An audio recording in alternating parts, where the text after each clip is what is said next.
struggle. You need to watch out for furniture with sharp corners because people can fall. And then to get into interrogation per se, then you need to begin paying very close attention to your partner's mental state. I'm going to offer one suggestion as a practical matter. I'm going to assume your listeners know what safe words are. Yes. Okay. Have you ever talked about how to use a safe word when you're gagged? I have not talked about that on any of the podcasts, so that would be very good. Well, it is something that comes up in interrogation play. Actually, you might not think of it that way because you're trying to get somebody to say something. Why are you gagging? But actually, again, a lot of this is psychological. So, for example, something that I've done in a number of interrogation scenes is if my bottom doesn't tell me what I want to know, I gag her. Okay. I say, okay, you're not going to talk. I'm not going to let you talk. We're going to keep on doing stuff here, and I'll check in later to see if you want to talk to me then. Oh, good. Okay. And during that process, safe words may come up. The safe word that I use when I'm using a gag is what I call 3 of anything. Okay. 3 finger snaps, 3 taps on my arm, 3 quick sounds through the gag. 3 of anything means I need to talk to you, something's wrong. Okay, that's good. I've heard of the drop of, what do you think of like dropping something out of your hand, like you put something in their hand? I don't like that myself because, number one, I'm always aware that it's there and she's always aware that it's there. And she has to pay very close attention not to drop it accidentally. That's a good point. I am not going to say that it's wrong. I'd say anything that gets the information across is fine. But I use 3 of anything because I don't need any special equipment for it. I don't need to give her anything to hold. She doesn't need to remember to hang on to it. All she needs to remember is 3. Okay, good. Now, if she does 3 of anything, do you stop the scene altogether? First thing I do is take the gag out. And at that point, then I check in with her and see, what is it you need to say to me? And if what she needs to say is something that's outside the context of the scene, then at that point I know, we need to slow this down, back it off. We may need to stop it entirely, depending on what she tells me. Okay, good. Have you ever had one 3 times out on you?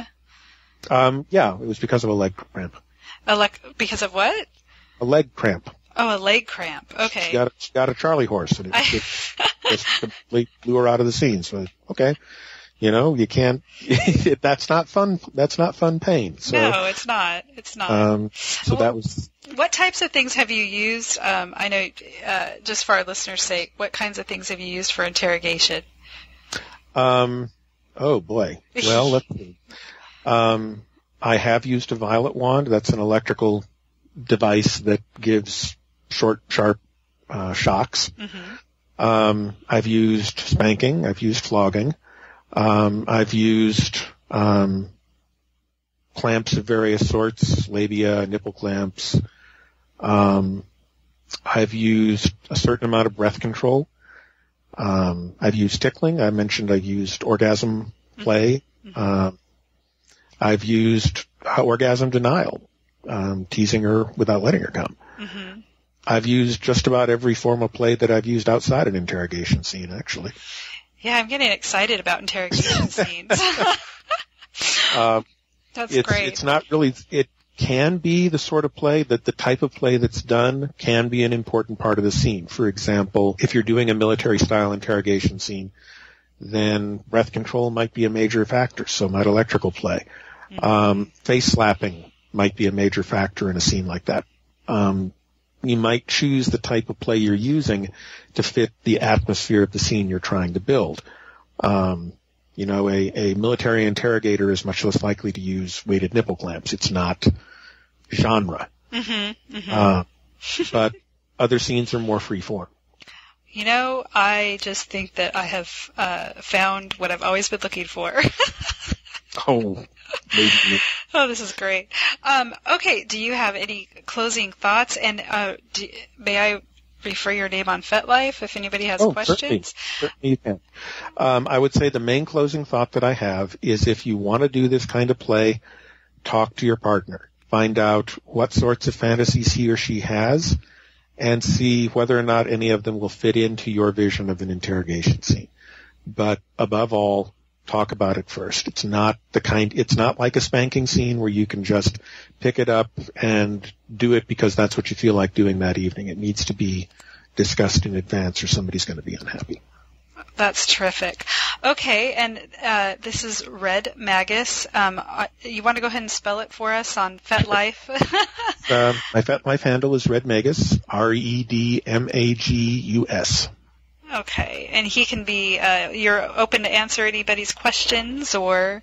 I'll give it a shot if anybody wants to write to me. Okay, great. And even, hey, are you open to play if, start some dialogue with some people if they want to? Yes. I'm open to the possibility. I don't want to, commit to playing with anybody that writes. Not that I think it's likely, but.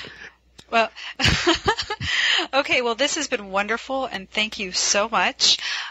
Really appreciate it. And everybody, have a wonderful, delicious, kinky moments in your days. Thank you, and have fun. Thank you.